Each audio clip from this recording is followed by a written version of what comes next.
वहां पर एक बार जय श्री राम का नारा लगाइए किशोर भाई। अरे किशोर भाई एक बार जय श्री राम का नारा लगाइए, या उससे भी आपत्ति हो गई है आपको? भाई भगवा से आपको आपत्ति हो गई है कि भगवा को सत्ता में नहीं आना चाहिए, कहीं श्री राम से, जय श्री राम से भी तो आपको आपत्ति तो नहीं हो गई है? आज आप देश के मुसलमानों को भी गुमराह करने का काम कर रहे हो, देश के हिंदुओं को भी गुमराह करने का काम कर रहे हो, आइडियोलॉजी का सौदा करने का काम किया है आपने कांग्रेस के साथ। बाला साहब ठाकरे साहब कहा करते थे कि कांग्रेस के साथ तो मेरी कोई भी व्यवस्था के अंदर उनके साथ मेरा गठबंधन नहीं हो सकता। अच्छा ठीक है रोहित अग्रवाल, आपने भी बात रख लिया। Okay audio down. ओके किशोर तिवारी, देखो मैं अभी बोल रहा हूँ, इन्होंने कहा कि बाला साहब ठाकरे ने कहा था कि मैं मेरी दुकान बंद कर दूंगा अगर हम कांग्रेस के साथ जाएंगे, और हमने हिंदुत्व छोड़ दिया। ये महाराष्ट्र में बीजेपी का नैरेटिव। तो ये मैं कबूल कर रहा हूँ, हमने सर्वधर्म भाव ले लिया है साथ में, और उद्धव जी ने अपनी लकीर खींची है।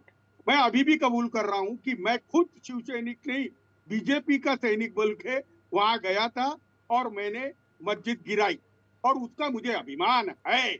और एक बात बोल रहा हूँ, वीर सावरकर का भी मुझे अभिमान है। दूसरी बात बोल रहा हूँ, मैं सनातनी हूँ, मैं हिंदू हूँ, इसका मुझे अभिमान है। इसका मतलब ये मुसलमानों के खिलाफ बात करूं।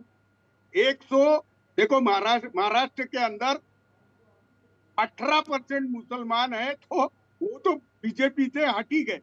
अब पूरे दलित चले गए, आदिवासी चले गए, मराठा चले गए, ओबीसी चले गए। वोट के लिए ही तो आपने अफगानी खजूर खाया है ना। एक सेकंड रोहित अग्रवाल, वोट के लिए अफगानी खजूर खाया है ना किशोर भाई। रोहित अग्रवाल अपनी टर्न का वेट करिए ना प्लीज। आपने बोला ओके किशोर तिवारी लास्ट 10 सेकंड्स, देन मैं एआईएमएम के प्रवक्ता के पास चलूंगा जिसको बी टीम बोले है। बोलिए आप किशोर तिवारी 10 सेकंड्स। नहीं ये देखो क्या है, कोई बड़ा आदमी बोलते रहा ना तो बच्चों को रोक लिया करो। अरे एक तो बच्चे डिबेट में मत लाया करो। अरे कहाँ से ले आते तुम?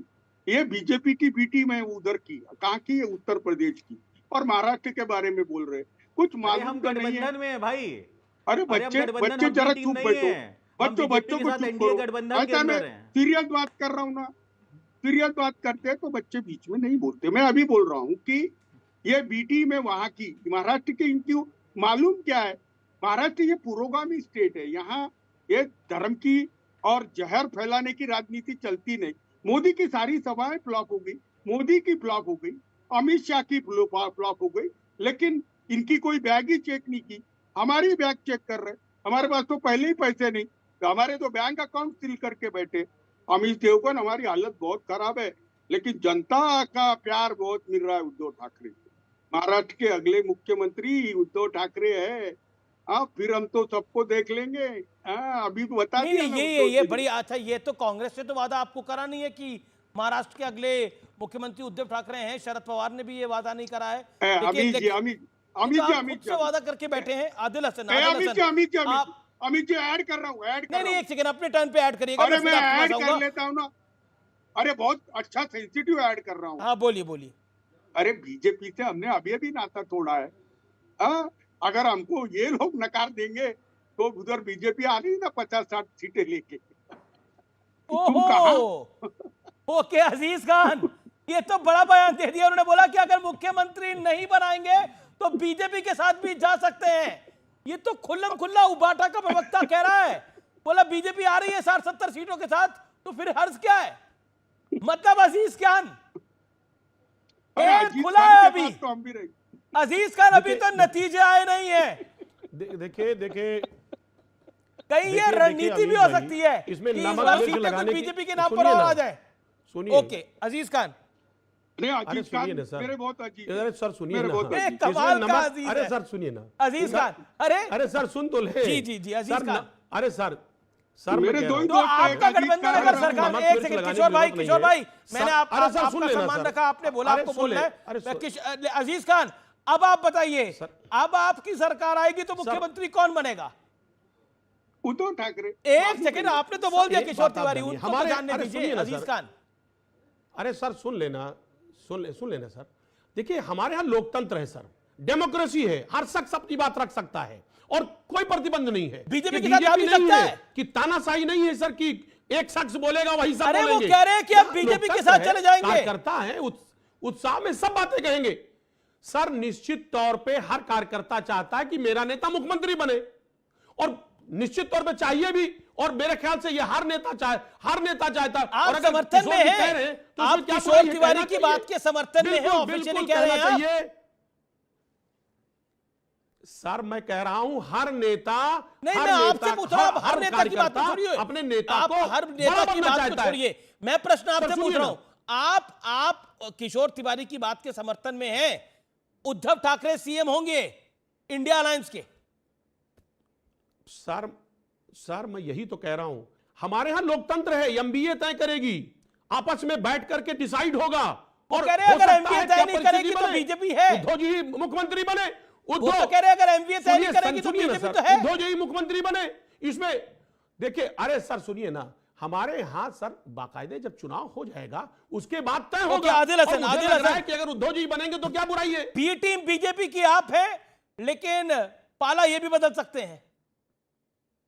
अब आप अमीश जी, आप देख ही रहे हैं कि जिसने बाबरी मस्जिद को शहीद की, कांग्रेस उसको सेकुलर बोल रही है। जिसने रामगिरी पर कुछ नहीं बोला, अबू आजमी चुप थे। इंडिया अलायंस की बात करते हैं, अबू आजमी 12 जगह जहां पे मुस्लिम एमएलए एमआईएम के, उसके भी खिलाफ अबू आजमी खड़ा कर दिए। नीलेश राणे के खिलाफ इनके मुंह में अबू आजमी की बोली नहीं है। ये तो आप देख ही रहे हैं। और आपने आरएलडी को भी देखा, चवन्नी अठन्नी की बात करते थे जयंत चौधरी, आज कहाँ चले गए सत्ता के लिए। तो ये इनका नूरा कुश्ती है। ये तय है कि महाराष्ट्र की जनता जान गई है, महाराष्ट्र की अस्मिता की लड़ाई है। ये बाबा साहेब अम्बेडकर की सरजमी है, छत्रपति शिवाजी की सरजमी है, ये फातिमा शेख, सावित्री फुले, महात्मा फुले की सरजमी है। बीजेपी हारेगी, 100% बीजेपी हारेगी। और ये जो अलायंस बनेगा, ये जो अलायंस बीजेपी के खिलाफ बनेगा, और महाराष्ट्र की जनता ने ठान लिया है। और इलेक्शन कमीशन को हर मामले में संज्ञान लेना चाहिए। इलेक्शन कमीशन लगता है एक तरफा बैटिंग कर रहा है। मोदी जी झारखंड जा रहे हैं और बांग्लादेश की बात कर रहे हैं। अमित शाह भी बांग्लादेश की बात कर रहे हैं। और शेख हसीना को सबसे ज्यादा पेट्रोनेज यही मोदी जी दिए हैं। जितनी महाराष्ट्र की कंपनी है सब गुजरात चले जाएगी, बिहार नहीं जाएगी, उत्तर प्रदेश नहीं जाएगी, झारखंड नहीं जाएगी, बंगाल नहीं जाएगी। ये है जिसने छठ पर्व का विरोध किया था, राज ठाकरे ने।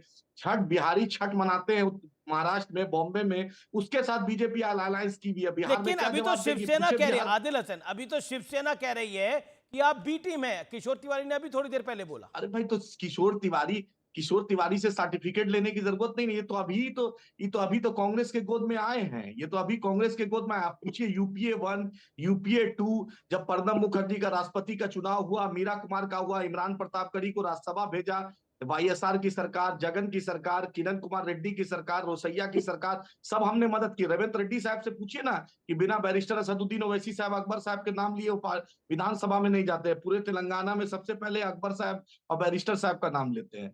तो हमारा किरदार, दारुसलाम हमारा जो है, माथे पर तिलक हो या टोपी हो या पगड़ी हो या गले में क्रॉस हो, सबका इस्तकबाल है। 1984 से सबको हरा रहे हैं। बीजेपी हो, जेडीयू हो, कांग्रेस हो, सब हारती है।